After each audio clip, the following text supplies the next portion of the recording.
Welcome everyone to the Institute of Commonwealth Studies, and the first in a series of online seminars that we're going to run to really demonstrate to you some of the online resources that the Institute makes available.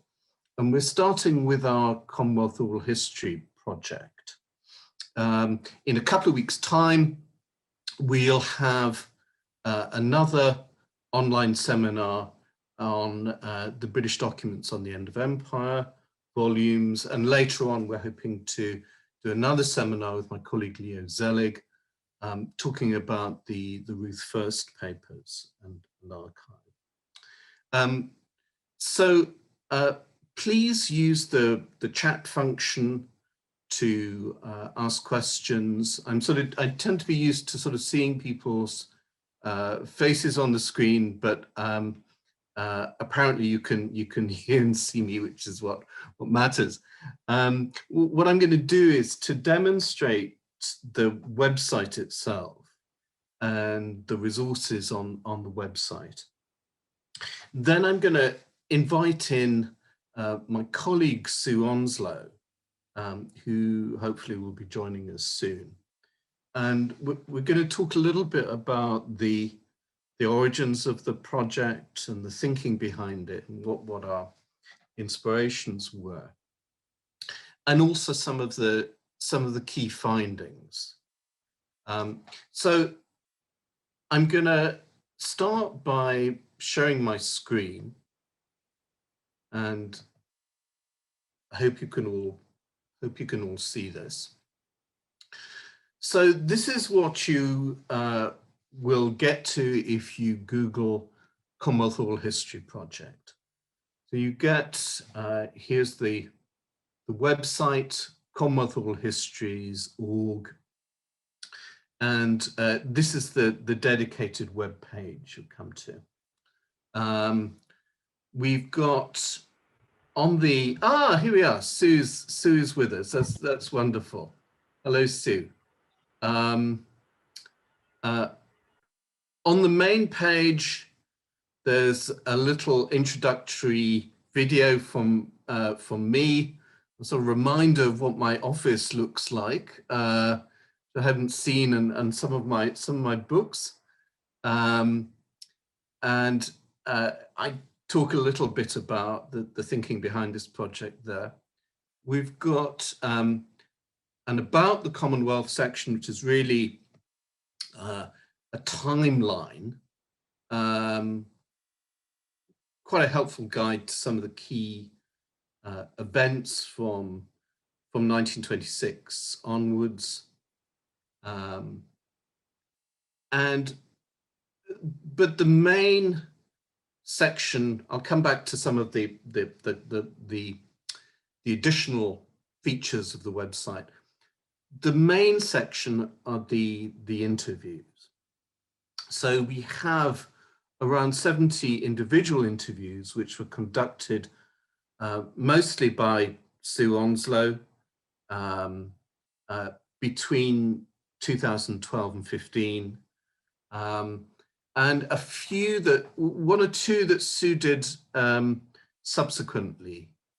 We have an interview with John Major, for example, which was added later on. But 2012 to 15 was the duration of the main grant from the HRC, which funded that. So that's where most of these interviews date from. And they're organized alphabetically by name, if you can see here.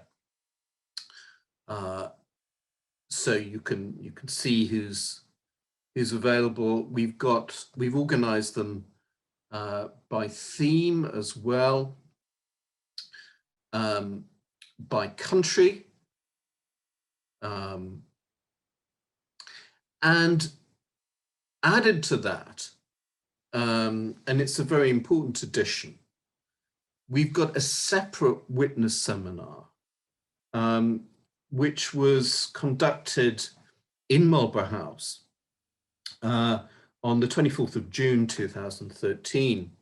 And it's bringing together a group of people who worked at the Secretariat in various capacities: Peter Marshall, Patsy Robertson, Stephen Chan, Veronica Sutherland, Stuart Mull.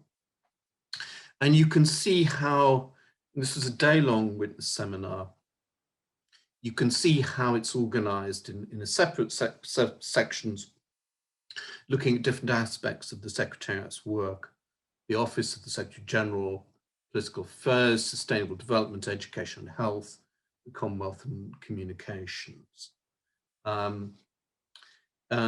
So I'll come back to the interviews in a minute, but just talk about some of the other resources that we put on the website to accompany the interviews. We've got a bibliography with books, articles, policy documents. We have the chronology. Again, we've talked about that. We've got a glossary. And if people researching the Commonwealth who aren't used to it, the Commonwealth often seems to have its own sort of private language, and people slip into these sort of acronyms, CHOGM, the cow, the Committee of the Whole. And so this is a sort of a brief guide, and some of these terms are actually embedded in the interviews. So if you click on the sort of the name, the term, that description comes up. But this is a sort of combined glossary for the interviews as a whole. We've got some key documents on the Commonwealth, dating right back to the Statute of Westminster, and including really sort of seminal moments like the Singapore Declaration of 1971, the Harare Declaration, the Millbank Action Programme. Again, going right through to the Charter, Commonwealth Charter of 2012-13. So quite useful things there. And then a series of videos and podcasts that the team put together, going over some of the areas that the interviews cover. So we have that general introduction. We have Sue talking about the kind of methodologies and challenges of the kind of elite interviewing that we're doing here. Talk about the role of leadership in the Commonwealth and the particular characteristics of the Secretary Generals and what they brought to the organisation. The Queen, of course, as the head, and then videos of a couple of events that Sunny Ramphal were involved in at the Institute. One specifically on the Queen and the Commonwealth, with again Sir Sunny and Hugo Vickers, world commentator. We have a series of blogs.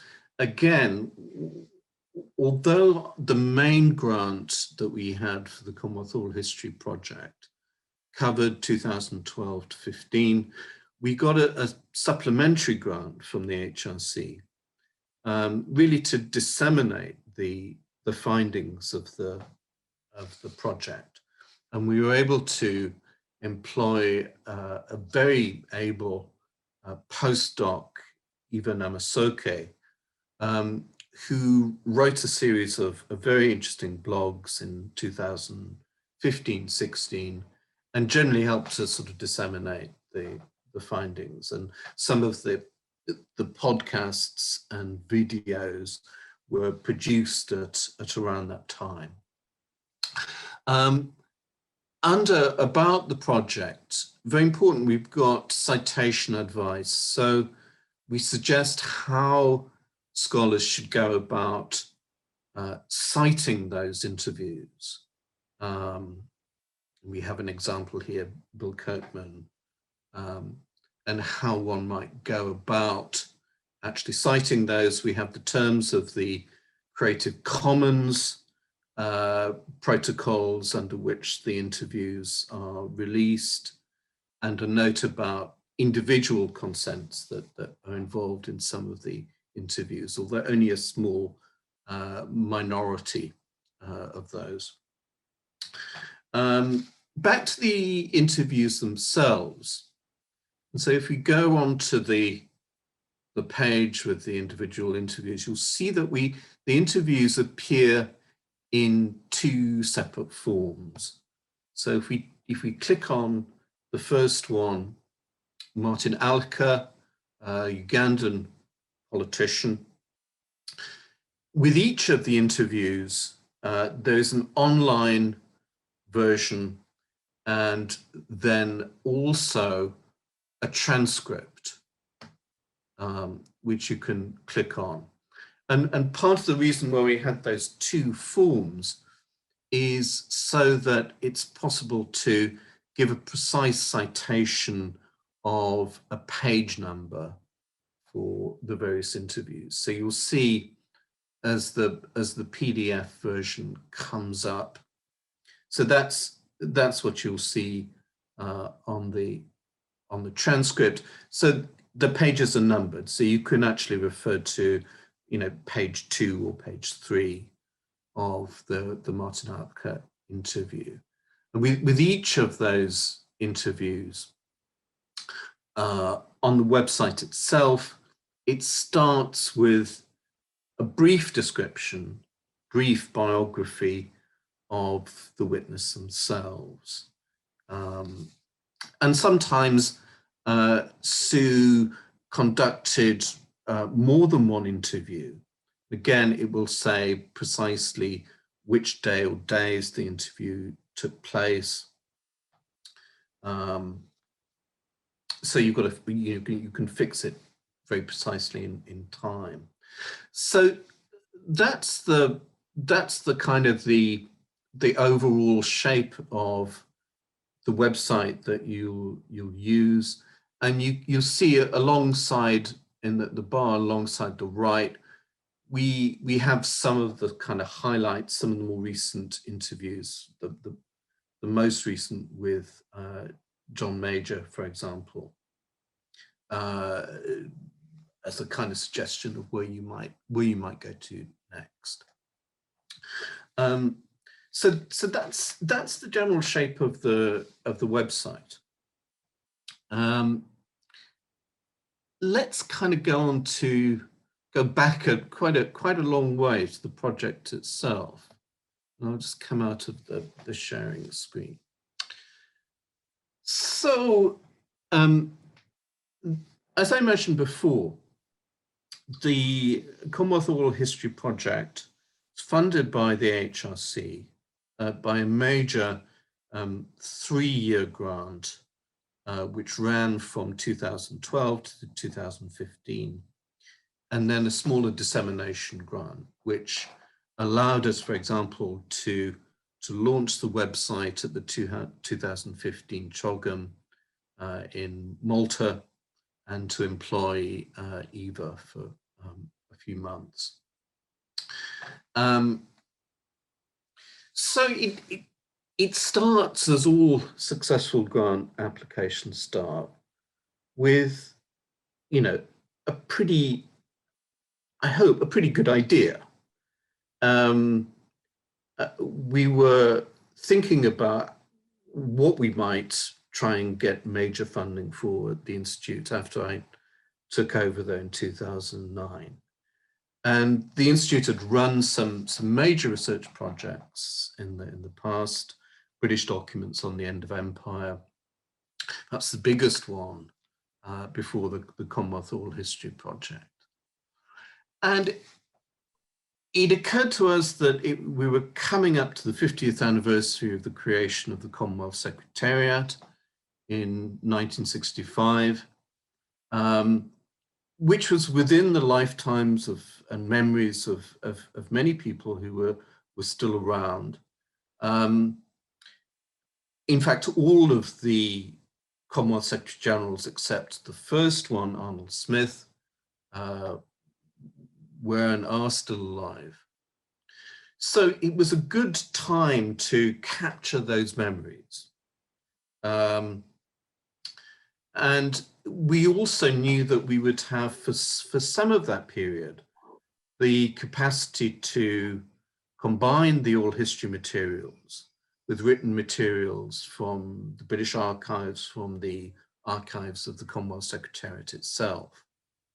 And that this would provide scholars with, you know, a really useful way into the Commonwealth. We also, I think, were from the Commonwealth Secretariat archives themselves, that perhaps they weren't always as revealing as historians would hope they were, partly because of the nature of the organization itself,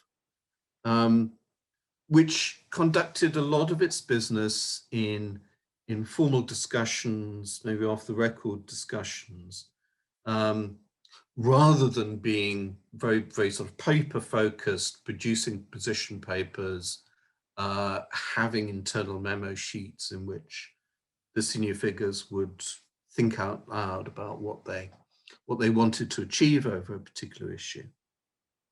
So again, it seemed that oral history was an essential way of trying to capture what went on within the Secretariat. We, as one always does with a grant bid, tried to attach it to what was going on then. And I was just looking again at the original grant bid, and you say at one point the coalition government came to power in 2010, promising to put the Commonwealth back into the Foreign and Commonwealth Office. So, you know, again, we were sort of taking the kind of the rhetoric of David Cameron, William Hague around the Commonwealth at that point, about 2011, and suggesting that made the bid itself particularly timely. The initial thinking really came from myself and Leo Zelig, and then Sue. Leo Zelig, at the time, a historian of largely of kind of southern Africa, liberation movements. Leo was at the time the deputy head of the Commonwealth Policy Studies Unit, later the Commonwealth Advisory Bureau. And so we were thinking about trying to find a role for Leo within this project. When Leo left the Institute, we brought in another academic as co-investigator, Ruth Craggs, who's a historical geographer at King's College London. And Ruth added her own, you know, very important dimension to the thinking behind the project. We identified an advisory board chaired by Richard Bourne, leading Commonwealth specialist associated with the Ramphel Institute, and bringing in academic historians like Judith Brown in Oxford, Kent Fedorovich at the University of the West of England. But when Leo and I were thinking about who would do the heavy lifting on this, and the interviewing, we both thought immediately of Sue Onslow. We knew of Sue Onslow's work around oral history, the witness seminars that Sue had been involved in arranging, and relatively recently, Sue had been, from 2008 to 10, I think, had been lead researcher on another AHRC-funded oral history project called Why Did You Fight? Rhodesian Army Veterans, and the Rhodesian Civil War, 1972 to 1980. And I suppose we thought anyone who could have pulled that one off is going to have no problems probably with our Commonwealth witnesses. But we specifically wrote Sue into the bid because we knew that that would give it tremendous credibility. And really the project is very largely Sue's intellectual creation. And you can see that through the interviews themselves, the skill with which Sue conducted them. So I'm going to bring Sue in now. Just, I mean, Sue, some of the background. So we thought, okay, we've got the idea, we've got the focus on the intergovernmental Commonwealth since the creation of the Secretariat. I guess we had some models in mind. Probably the best well known was the British Diplomatic Oral History Project at Cambridge. But maybe you could say a little bit more about, the kind of examples that we were thinking of as we started to plan the project, and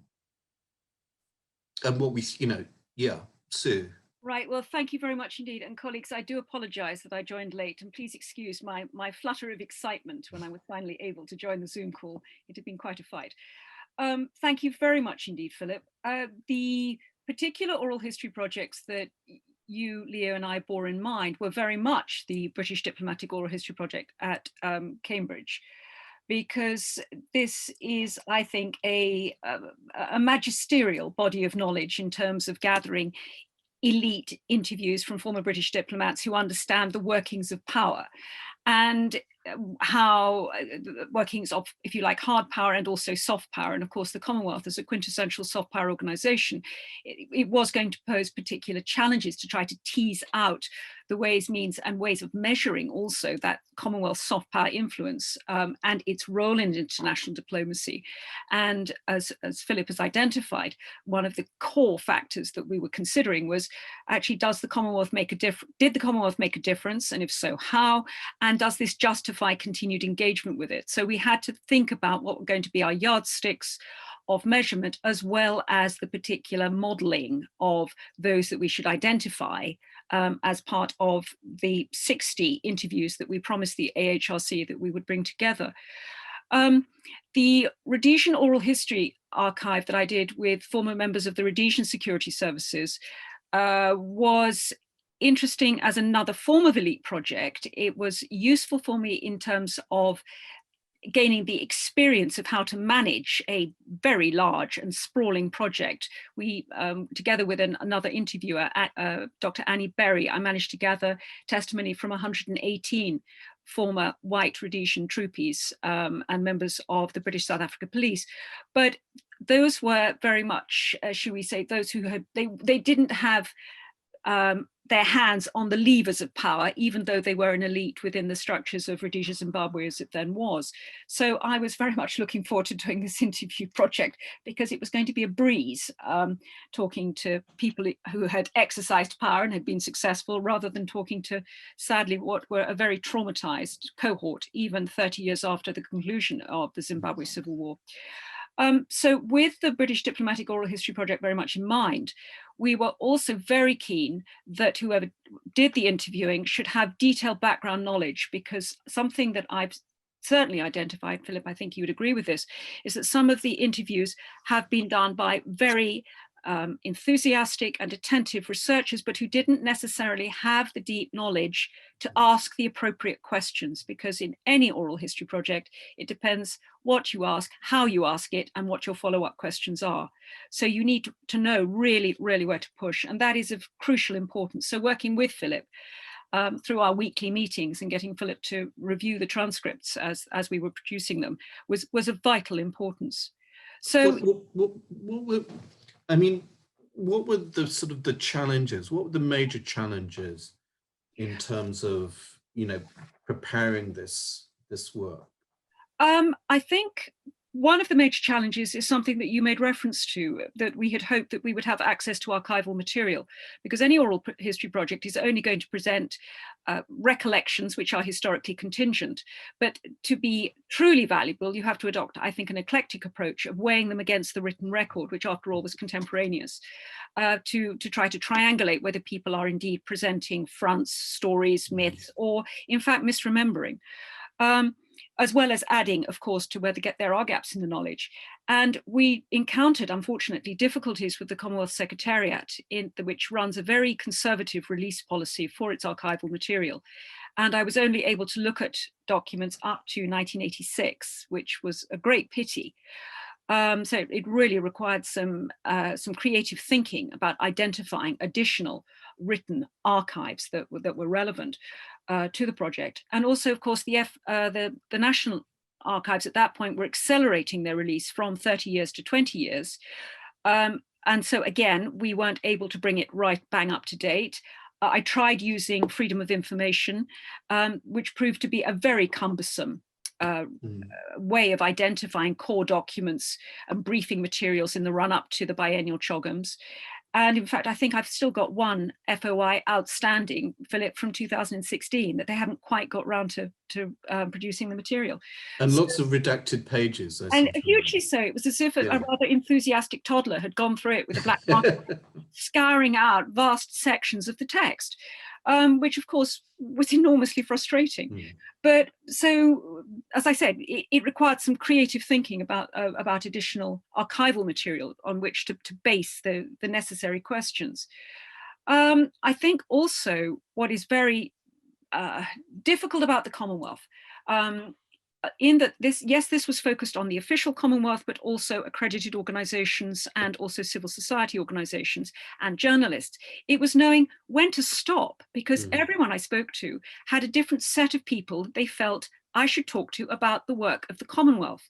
Now, I felt that was intellectually different from, in fact, evaluating the Commonwealth's place in diplomacy, because someone's work isn't necessarily, I mean, I'm not in any way trying to minimize the value that brings to knowledge or to particular fora or particular professional organizations, or indeed to particular countries, but how to see where there is coalescence and, if you like, a cascade effect, an incremental feeding into international discourse, international rhetoric. How then did it shape and frame the way that the Commonwealth as an international organization developed and changed, multilateral, plurilateral in some areas.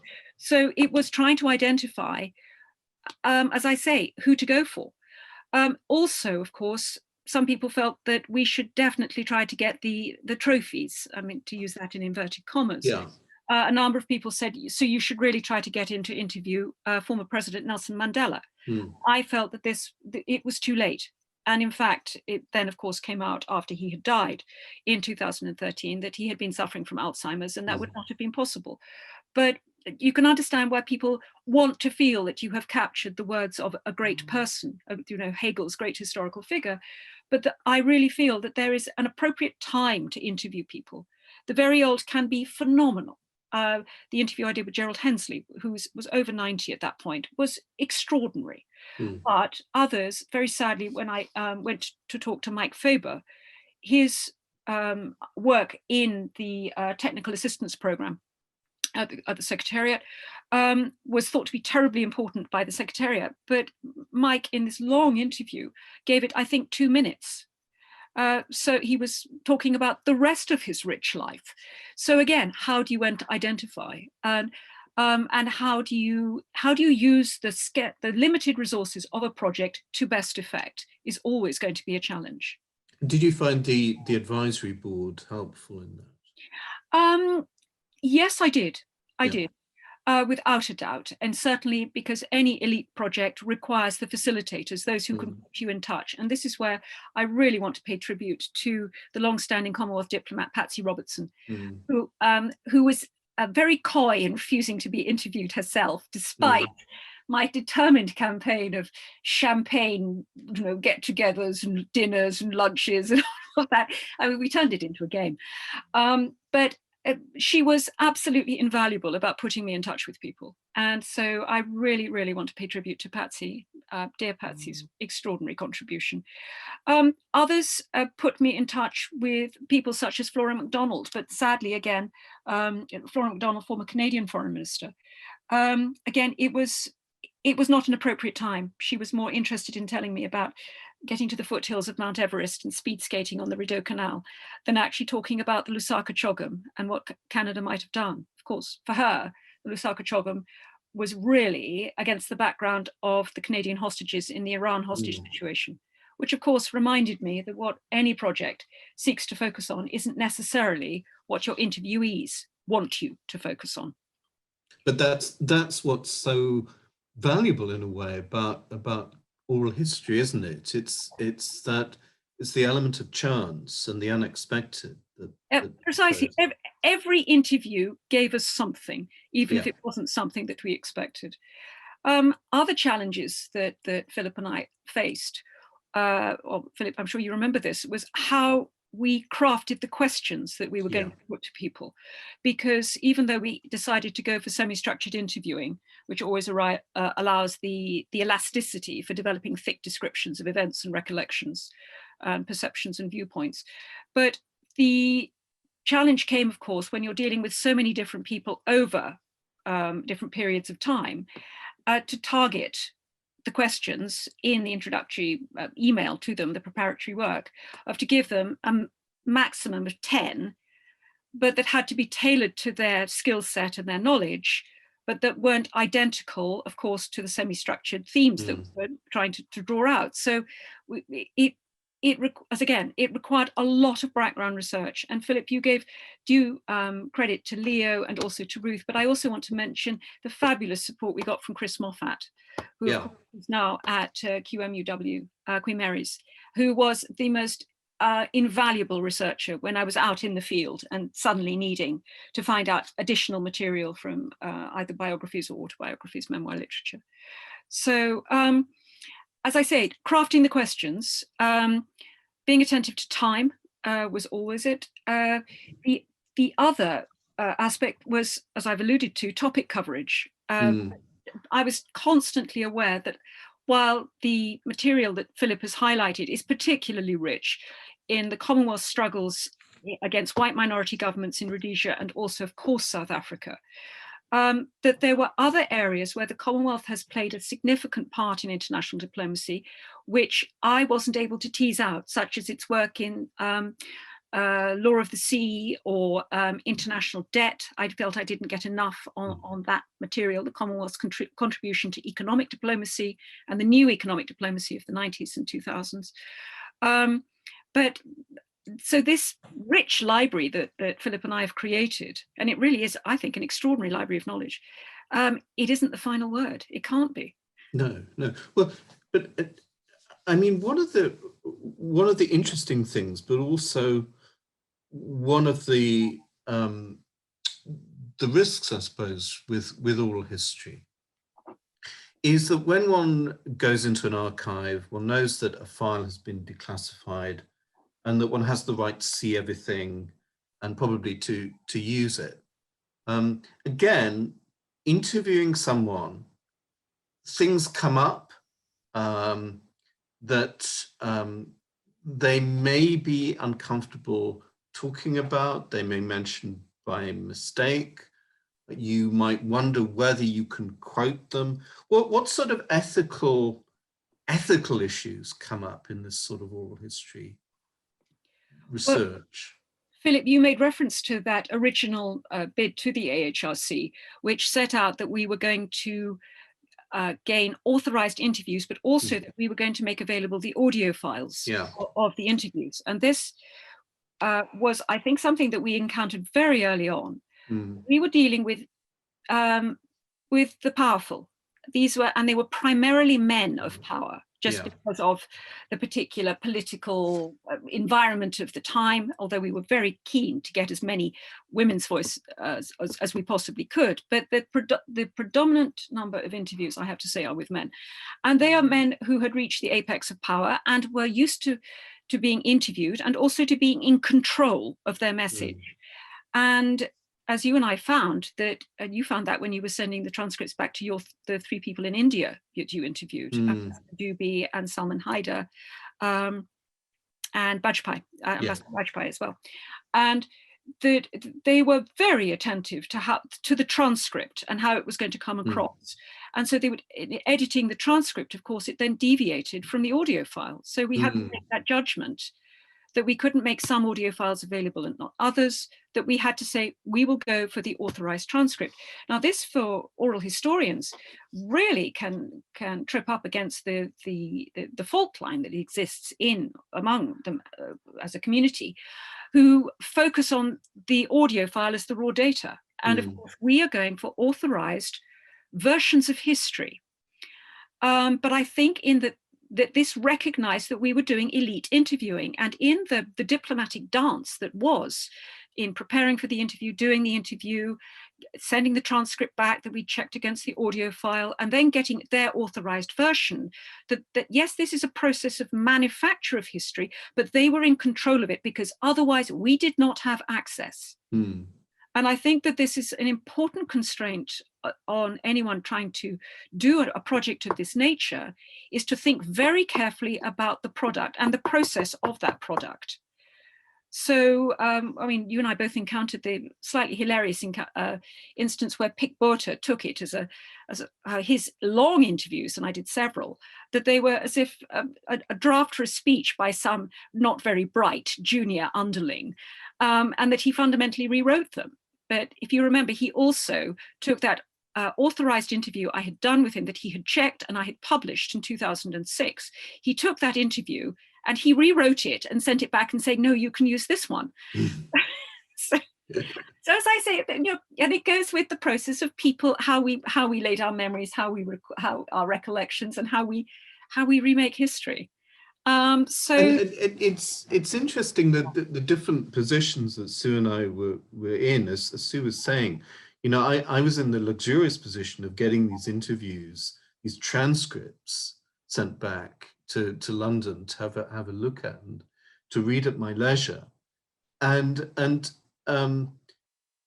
I suppose sometimes it seemed that Sue was so close to the events and you know, the experience of interacting with the individual, that at least one interview she came out of and said, oh, that was terrible, that was terrible. And I read it and I thought, this is wonderful material. But it was really, I think, the experience of the interview had sort of skewed how Sue felt about the material. Very much so, and that is because, of course, your communication is only 5% verbal. Yeah. And there's a power relationship in any interview. And I was very conscious of that. I was the interviewer, so I was in control, that there was that asymmetry of power. Yeah. And I just encountered someone who really, really rubbed me up the wrong way.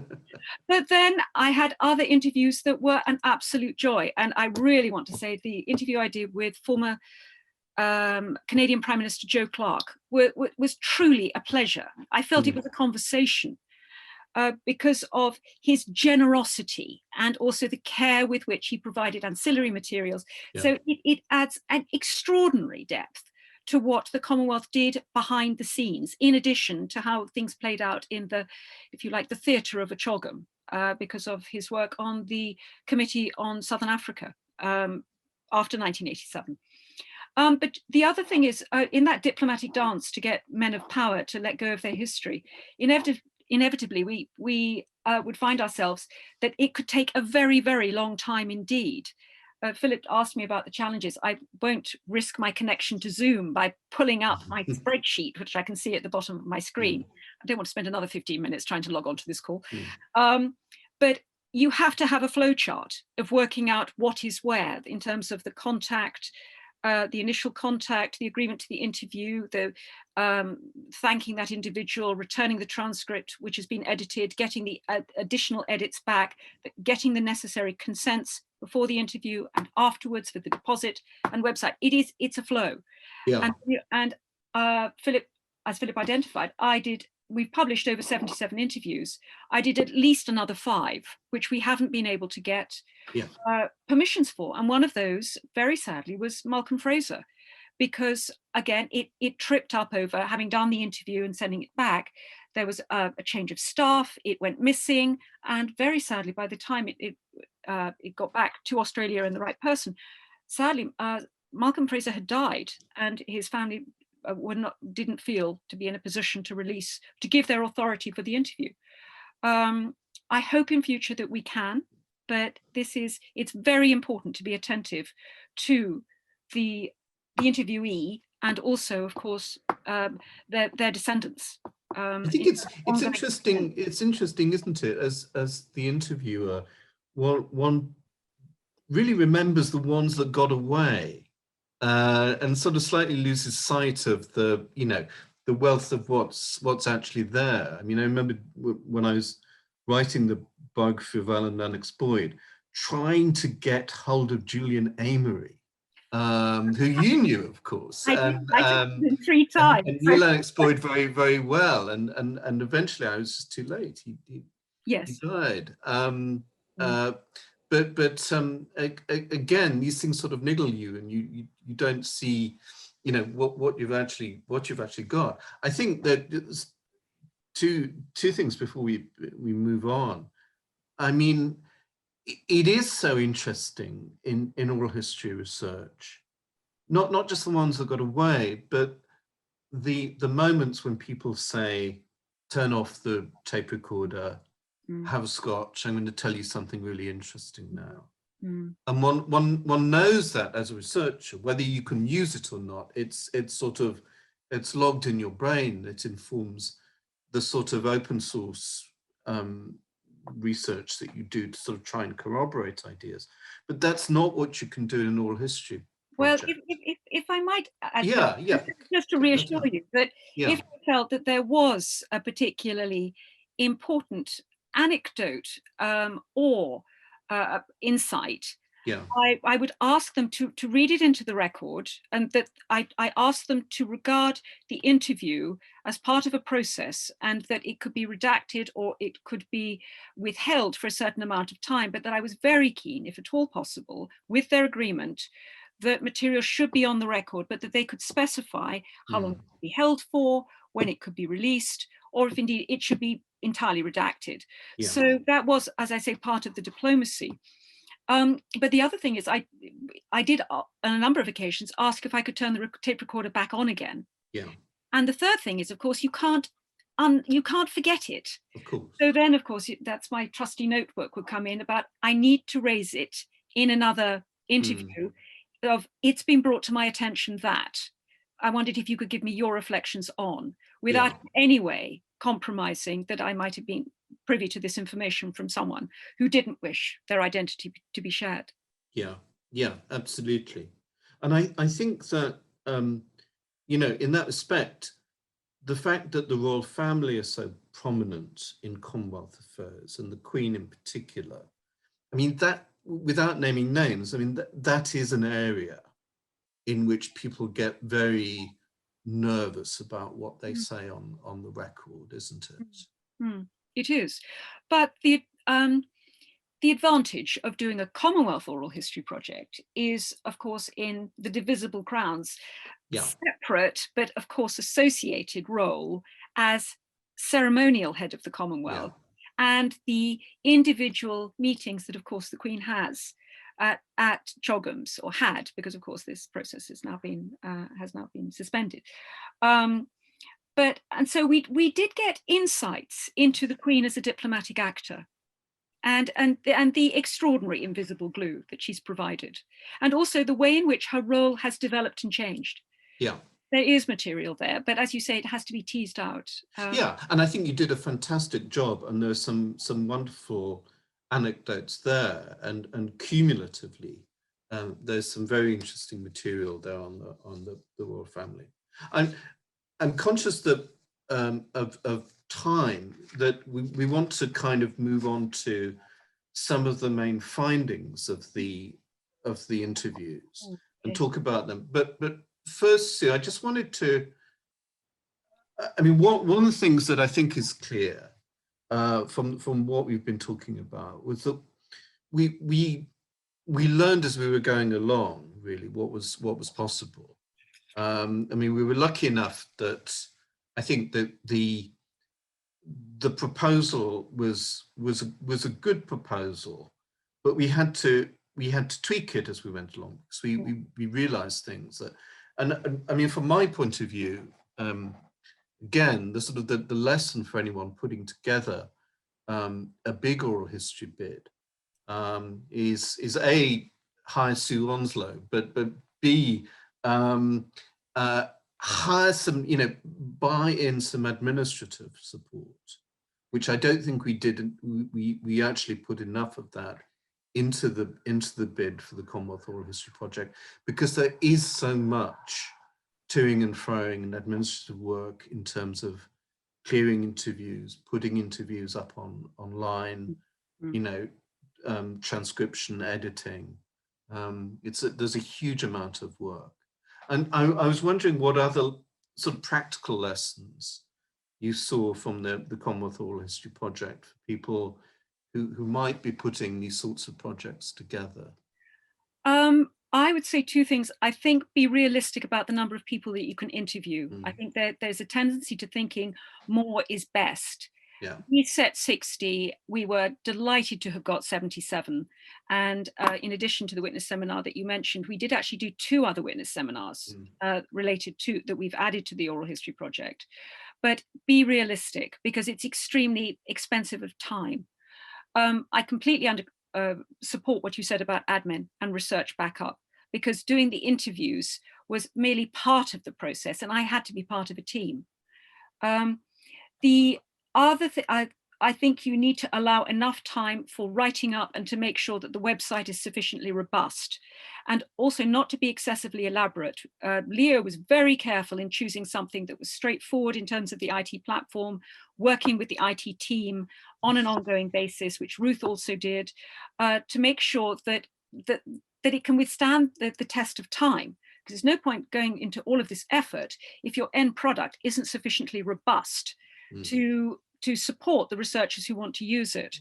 And also, I think, thirdly, to think about this is research facilitation and who is going to use it. What are how researchers and scholars coming after you may do word searches, how they may identify it, how they may identify the material, how they may access the material. So with those 3 things in mind, so admin, robust IT, make sure that you're not excessively complicated, and also making sure that the platform that you build can withstand it, and you monitoring it to make sure that the links don't break. Because there's no point going to all of this effort with AHRC money if the end product isn't robust. Yeah. So I'd just add those three particular points. I'm always happy to give more advice to people should they wish to have it. Thank you, and we'll take questions from the floor at the end of this session. And please do, as I said before, use the chat function to add questions that you'd like to put to us. Sue, could you talk a little bit before we take questions about where you see the key findings arising from the Oral History Project? Okay. Right, Philip, do you want me to risk trying to pull up that PowerPoint? Have a go, and okay. Right. But otherwise you can. Okay, caveat emptor. Okay, see if it works. If it doesn't, let's see if it works. Okay, here we go. Share screen. Okay. Oh, good. Okay, right. Here we go. Are we there? Yes. Super. Super. Okay. Just going to flip through it. Okay.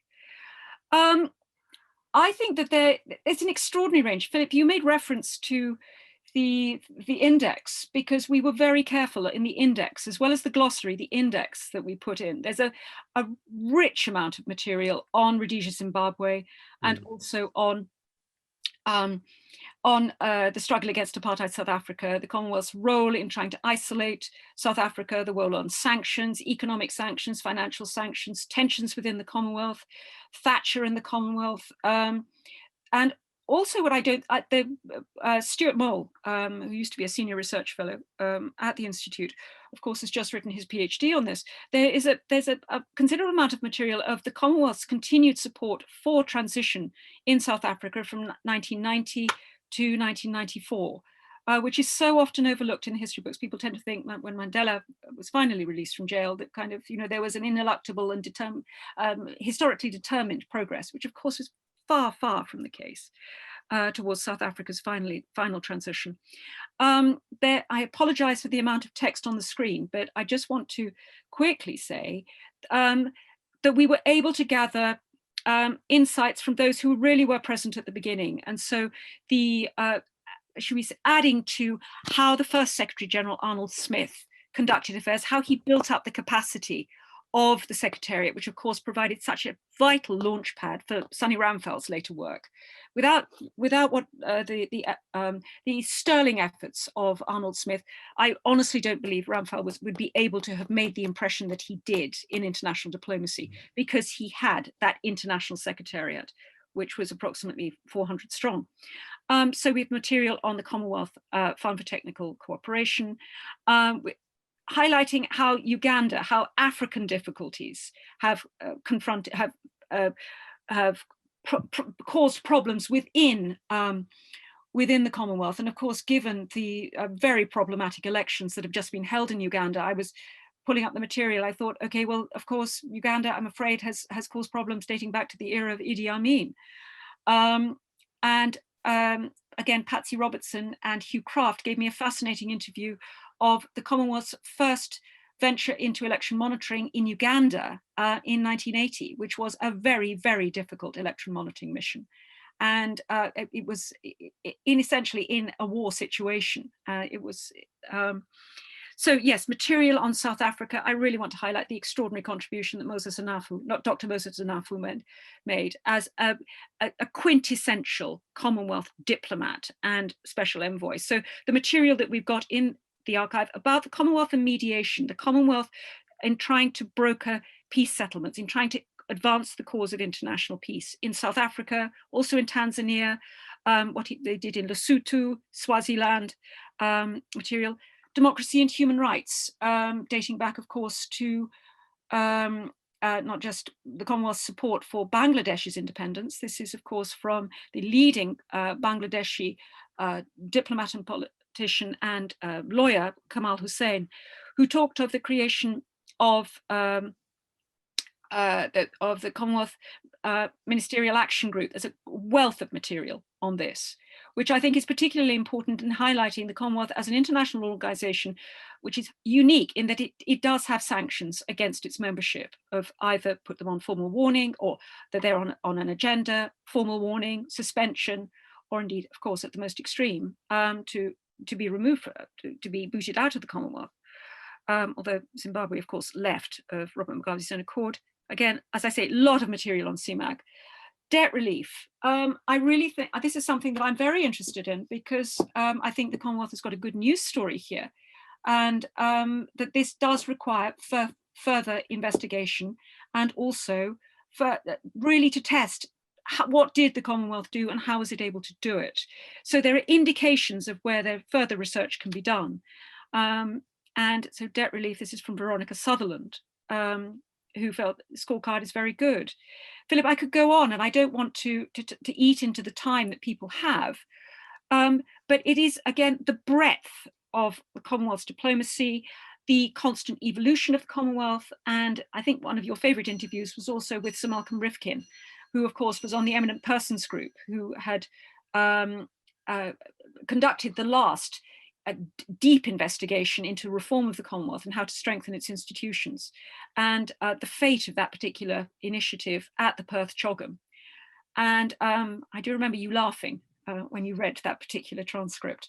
So that shows the difficulty that the Commonwealth can initiate special commissions, commissions of inquiry, and the cycle of reform, but then to encounter the national interests or the particular political predilections of individual heads. And of course, for an organization that operates by consensus, it can underline quite how slow the wheels of international diplomacy may turn for the Commonwealth. you find, Sue, that, I mean, you gave the example of Pick Bota, that once a politician has written their memoirs, that becomes, their memory sort of follows a particular kind of track, and that's what you try and get. And how do you try and short circuit that? And I think it's very important to have read every possible interview that's been published before, and particularly their memoirs. Yeah. Because it is the way that we lay down memory. And for those who've been interviewed a lot, I mean, as you say, it was almost as if you hit a switch and out it flowed. But to have given a very careful consideration about, all right, where do I want to push? You know, it's interesting that you should say that. If I could ask you to elaborate on X, so that you try to get that thick description. Of course, in the realization that it may not work. It was very irritating if I felt that I was being given essentially the recapitulation of another interview, which had been given, say, 5 years before. But people certainly like to tell their success stories, and that validates them. And add, you know, they might add a little detail here, or a slight elaboration there, or recollect that somebody was there or was not there. So that is, again, you have to push at the boundaries and see where they are soft boundaries, but also to realize that they might deliberately forget stuff. For instance, that I really wanted to get more information about the Common Fund that the Commonwealth paid a great deal of attention to. There were 2 common funds in the 1970s as part of its early economic diplomacy. And because it wasn't a success story, they wouldn't talk about it. So, area to be pushed on. Area to be pushed on. You need to get into those Secretariat archives. Well, and also now there's some very interesting papers in Kew from the 1990s, going right up to the beginnings of the Blair government, on those CHOGMs of the 90s. And I think you were saying as well some quite interesting material in the latest releases on Zimbabwe, and actually suggesting that, you know, that there was quite a significant breakdown in relations when Blair came on the scene, you know, compared to the spirit of relations under Major that those files revealed. That, as you say, Philip, that was very, very clear of the extent to which the British government, as far as it was able, was determined to try to keep those cordial relations with Robert Mugabe, even to the extent of offering him membership at the MCC. Which, of course, for John Major was really an important imprimatur to join the club. But that the British Chancellor also was in Harare and meeting Mugabe and leading members of his cabinet, because at that point, in 1996, Zimbabwe was pressing for additional funding to accelerate land reform, and that the British government was very attentive to why this was necessary and how this was to be managed. The witness seminar that I made reference to of the 1997 CHOGM, that of course Blair hosted in Edinburgh, was really, I thought, very striking in showing the extent to which that the incoming Blair government didn't understand the Commonwealth and really didn't appreciate the important backstories for individual Commonwealth countries. And of course, we all know that the disastrous impact of the letter sent by Claire Short upon Robert Mugabe and the Zimbabwean Politburo. But as you say, the contrast with what the Commonwealth had tried to do in terms of land reform, to try to support a land audit, is that is a great sense of wasted opportunities there to try to support and manage. So there was a really inflection point for the Commonwealth, and also, as you say, for British-Zimbabwe relations in 97, 98. Thank you very much. Yeah, and I'm going to allow people put questions from the floor. So if you'd like to ask a question, either use chat or put your hand up. Arif, I think, wanted to ask a question. Arif, you there? Yes, I am. Thank you very much, Philip. Put this on. I've got a 9-year-old child near me, but I'll just speak. The younger generation, Sue, I know it's important. No, I think there are 3 points. I mean, I just very quickly, I know I don't want to sort of take up just in 60 seconds. I mean, one point was around women. I mean, I think fascinating that I know Julia Gillard was included in your lead interviews, but I just wonder, I mean, we still haven't got that many more of them, but I just wonder how much of a narrative would have been different in any way you want to interpret that if you were speaking to more women. So a gender lens to this, I think, would have been an interesting point. The other point was around the witness seminars, which I was very fortunate to participate in one of those, which I thought was wonderful. But I just wanted to know how you situate the witness seminars in the work that you were doing. And then finally, you touched on, I think, a hugely important area, which lends itself, Philip, to clearly further investigation. I say this advisedly, Philip, which you know why, because of economic diplomacy. And I think there's clearly an area there that merits further investigation. I wonder to what extent you felt that, how much did you were able to get into that, just the very beginnings of that, or were there real issues around access to individuals or archives that prevented you from doing much more? Thank you. Thank you very much indeed, Arif. The gendered lens. I don't want to adopt an excessively gendered lens, but I do want to, of course, acknowledge its importance, because the individuals that I interviewed, I'm just trying to think, the most significant that I interviewed was Dame Billy Miller, which was a phenomenal interview. And again, it was, she was very courteous and allowed me sufficient time to explore all sorts of issues. Dorian Rowan Campbell similarly was enormously generous with her time.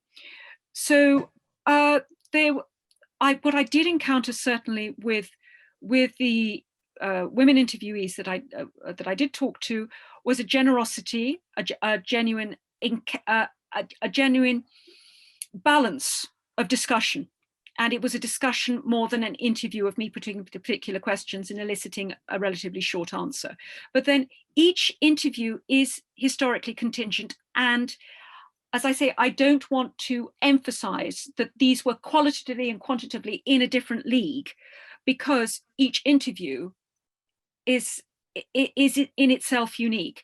This is an extraordinary body of interviews in that for the greater majority, I'm the only interviewer. Philip did 3, as I said, with James Maynard in India. So you have that one variable of me, but of course I am gaining knowledge, I am gaining information, and so I am not the same interviewer that I was at the start of the project compared to, say, I was when I did the interview with John Major some 4 years later. So important but not paramount, I think would be my answer to your first question. Witness seminars, how to situate. It's very important to give your interviewees or the members of your cohort, your group interview, background briefing papers, and if you can, ancillary documents, and to make sure that the set list of questions is sufficiently tailored, it's not excessively long, but also to give them a chronology so that they are situated, they are taken back to the time. And it helps also to correct for errors of factual errors of chronology, which of course is so important to us as historians because we need chronology to try to identify causation. So to make sure that you have briefed them beforehand, to have met them beforehand. Although I have to say for the 1997 CHOGM, we absolutely was so fortunate because Angie Hunter turned up. She had just literally left hospital that day from having a hip operation, and she thought that she didn't want to go home. She'd like to come and join the witness seminar or just listen in. And Stuart and I spotted her and asked her to join the table. And she played an absolute blinder. She was superb. Yeah, I remember. Gave she really stirred everybody up round the table who were on their mettle. They were suddenly, that they weren't going to, sit back and get into old man anecdotage or anything like that. No, they were on point. So it was tremendous. It really was tremendous. Economic diplomacy. Philip and I have talked about this, and we hope very much that we might be able to develop this in future. And in fact, I've got a panel discussion which I'm trying to put together on the Commonwealth and international debt, which I'm hoping to hold in the end of April. In fact, I was sending out invitations today because I do think that this requires further elaboration to think about the place of the Commonwealth in evolving economic diplomacy, but also the new diplomacy that Professor Sir Nicholas Bain has written about. And he's one of my requested interviewees for this panel discussion.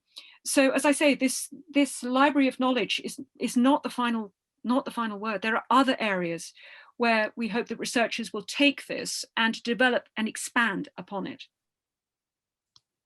Thank you. Thank you very much. Would anyone else like to come in from the floor with an interview? Either just raise your hand or just jot something down in the chat. Sue, on the gender question, do you think it was, I mean, significant that, you know, you as the person doing most of the interviews was a woman from the point of view of some of the I do. the interview? I mean, I made reference to that asymmetry of power that is always present and in an interview. And it is also, of course, that we must bear in mind as oral historians or anyone doing interviewing, it's not simply how we regard that person and attribute to them multi-identities, but they, of course, they may want to interview us first and think, is it worth, in fact, devoting the time to talk to this person? But, you know, how does it suit their interests? And again, timing can be important, but also determined to read a certain narrative into the record. Michael Kandaya, who's director of the Oral History Program at King's, with whom I've worked for the last 25 years on witness seminars, Michael's been kind enough to say that he feels that, in fact, middle-aged women make the best interviewers. But I'm not totally persuaded by that, because I also think that Peter Hennessy is absolutely a maestro at interviewing people. But again, it's the way he wears his knowledge lightly. So I do think the gender made a difference. I think my age did make a difference. But I hope that people felt that my knowledge made a difference. So that and that was the thing about research facilitation, that I felt I had to explain why I was asking a question, not because if I knew why I was asking the question, but anyone reading the transcript wouldn't necessarily understand how my thought processes were rolling, and what background knowledge or ancillary information I was trying to bring into play, and where they could find that, so that they could, in essence, brief themselves. So yes, I think gender does make a difference. I think if Philip had done all of the interviews, he would have gathered a rich library of knowledge, but these interviews would have necessarily been different because of that historical contingency of the interviewer. I think people can see when they read the interviews that the skill with which you pick up on chance remarks and follow them through, you know, understanding where they're coming from, where they might go, and it really enriches the interviews a great deal. But also, I think, you know, the detailed materials that you sent them beforehand, again, as you say, it provides them with a chronology, a reminder of, you know, basic events they might have forgotten. But also, it's a reminder that you knew what you were talking about. That, you know, that they should actually engage seriously with this interview, because we weren't starting from scratch.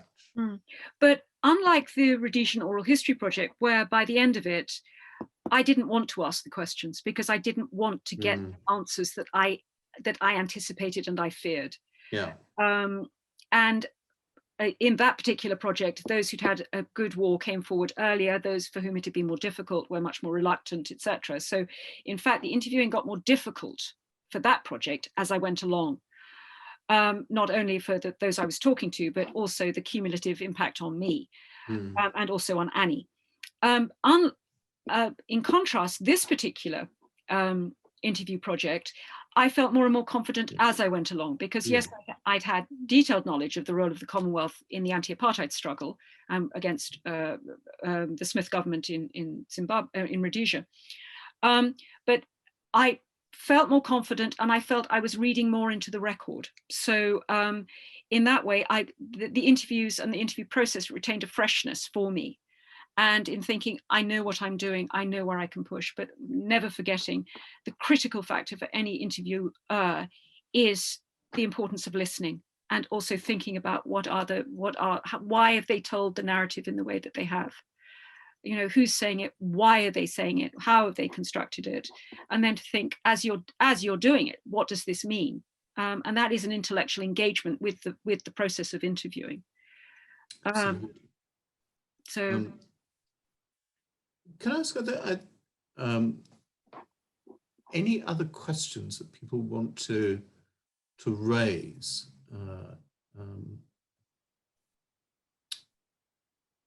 Just sort of raise a hand, or just jot something down in chat. Philip, if I could put a question to you. Yeah. I frequently felt, and I still feel, that, as you say, I was too close to it. What do you think about the benefit for someone coming at it fresh compared to somebody who's been immersed in a project? Do you think that actually an interviewer, from your perspective, can be too close to that material? You made one reference, but in terms of the overall material, that I can't actually see because I'm still too close to it. It's not just one interview. It's, if you like, the body of knowledge that we've assembled. So someone coming to it fresh sees. I don't think, I mean, my sense is that you can't be too well informed about any issue. And that, you know, it actually requires, and I felt this myself when I was doing the interviews with the 3 Indian foreign secretaries, that I didn't know enough about the political background. And for one of them, I had Jim Maynor with me. But one develops sort of techniques of getting people to talk, and one can do a certain amount of background. But I don't think in that respect that one can be too closely involved. I think sometimes that one simply just becomes overcritical of the final product, and thinks of all the things that they could have talked about, that you know about, and don't see that what has come out of it has actually been useful as a historical record. I think the danger is interviewers who go in with a very fixed position on what they think about a subject, and that there's a danger that they can, you know, impose that view on the question or ask too many leading questions. And so and not allow the interviewee to really express themselves and feel that they can speak freely. I'd agree there. I'd agree on that one, that, as you say, if you go in and ask close questions, you're sunk. You really are. Yeah. And that was the kind of, I think that's the mistake that a lot of people who are new to this field do. And certainly, you know, a mistake that I made when I was a PhD researcher doing oral history interviews for the first time, that I'd immerse myself in the archives, and I'd sort of forgot that these were things that went on, you know, 30, 40 years ago. And I would ask quite detailed questions, and then be frustrated that they didn't remember the kind of issues that I was talking about. But that's not really what you're looking for in an oral history interview, is it? On the whole, it's not. I mean, you really do want to capture the perceptions and the viewpoints. And I think from my own work on the Lancaster House negotiations, I think that the perspective of the Commonwealth, and particularly as expressed by Patsy Robertson, but also Susani Ramphal, and their conviction of what the Commonwealth did to bring the British government to the Lusaka meeting, and how that they persuaded Thatcher and Carrington to hold an all-party conference held in London.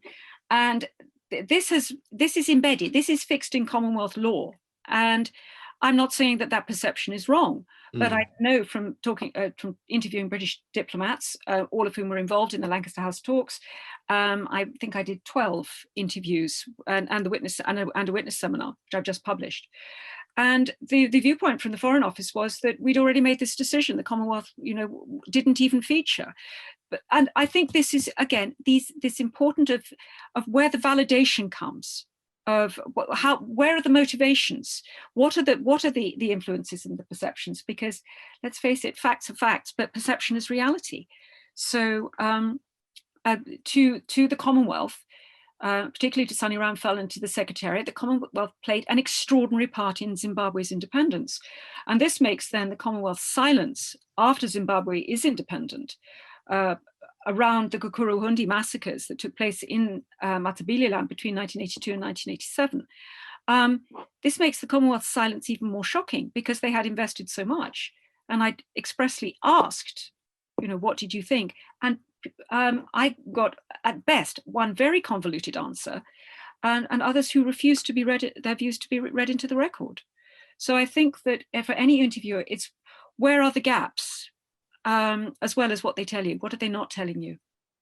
I think this is it points to a very interesting distinction in the interviews that you did, and I, again, coming back to them after a period of years when we can both look at them afresh. But I sort of felt this as we were going on. There were some witnesses who are inside the machine. I mean, they eat, drink, and breathe Commonwealth, and they're very interested in the sort of the processes, in the meetings, in the decisions that were made, the motions that were passed. And they see this as instrumental in some of the big issues that they were talking about. And then you have the people for whom the Commonwealth was a sort of a side issue, because they were prime ministers, they were foreign ministers. And so you have two quite different perspectives, really, and it's trying to merge those two perspectives and decide really what the significance of the Commonwealth was from this. I mean, I was thinking, of the latter sort of interview. I always think of the interview you did with Douglas Hurd, which is another one that made me laugh. Yes. And he says somewhere, the Commonwealth is like great. It's like walking through a medieval fair. You might stop somewhere and talk to someone. You kind of move on. And there's this sort of sense that it's a kind of an amusement, and that there might be some sort of chance, benefits or pleasures, or as you're walking through. But he's very much on the outside of that. Well, but he also says, which I think is very telling, I didn't need the Commonwealth to speak to Picbota. Yeah. And this sense of Britain as a senior power, yeah, and a separate. Yeah. I think it really is tracked through the interviews that I did with various British diplomats and politicians. And in fact, we have a considerable number.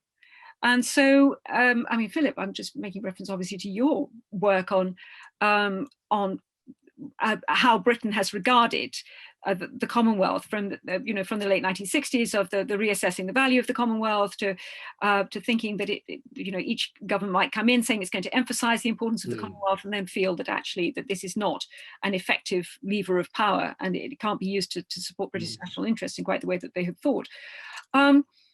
But I do think it's interesting that they come back time and again, and I think it also reflects where the Commonwealth sits, of course, in British nostalgia, in British political nostalgia. I think it also reflects the way in which the idea of the Commonwealth, of course, has transformed and continues to evolve over time. because the idea of the Commonwealth, that idea that Peter Marshall has emphasized again and again, institutions need ideas to underpin them if they are going to have that institutional culture, the coalescence of identity, etc. Well, of course, that has progressively shrunk for the Commonwealth by virtue of shifting education, shifting tertiary education. The Commonwealth has always been at its greatest strength, I think, where it's operated as a series of personal networks, not just networks. Yeah. It's personal networks. The personal is political. The political is personal in the Commonwealth. And that's what I think these interviews really do bear out. And it's, okay, if the political is personal, where can you use that particular lever in your national interest and exercise of power? And I go back to Douglas Hurd's point. He didn't believe that Britain needed to. Yes. Yes. Yeah. So, yeah. And nor did nor did India. Nor did the Indian. No, they didn't. They didn't. And this sort of final, I think that I think it was from K. Shankar Bajpai that I got a couple of the best lines from, and I said, why does the Commonwealth still exist? And he said, well, if you're a member of a club, why leave it? Which was wonderful. And contrast that with the interview that I did with Michael Frendo, who yeah. had been leader of the House, the Maltese House, yeah. who was intent that Malta, a small state, small power, and given its particular geographic position, could use the platform of the Commonwealth to extraordinary effect and use it as a force multiplier in its own diplomacy, and has done. Yeah.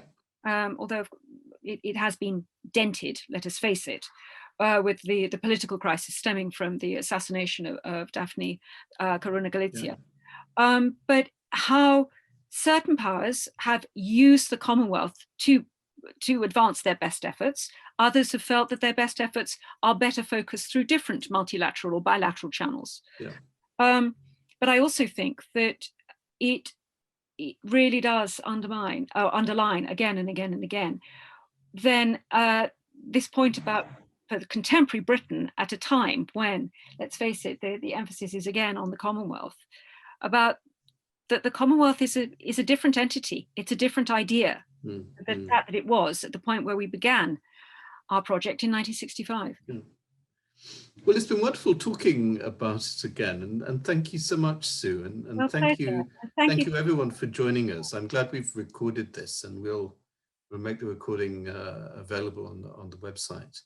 But I hope that people are able to gain benefit and value from the website, and I'm sure they will for many, many years to come. So thank you, Sue, for your work on it. If I could just finally add, Philip, that wonderful vote of confidence in the materials that we got from Kai, who was working at the Human Rights Initiative in New Delhi, who said, please, people, go and look at the archive. There is such an extraordinary wealth of information on democracy and human rights. Commonwealth and human rights, she said, go and look. So and I think that again, sadly, as time goes by and we lose some of those people, what one realizes even more how valuable it is. And there were people like Patsy Robertson, who one just got so used to her being there. One assumed that she would always be there. But particularly nice that Patsy's there in the witness seminar and Marlborough House.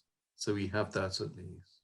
And I also found, Philip, looking on the internet, she gave an excellent interview to the Anti-Apartheid Archive. Good. So that is really saying where the Commonwealth sat when she was Director of Communications in that network. So thank you very much indeed for those questions. Thank you everyone.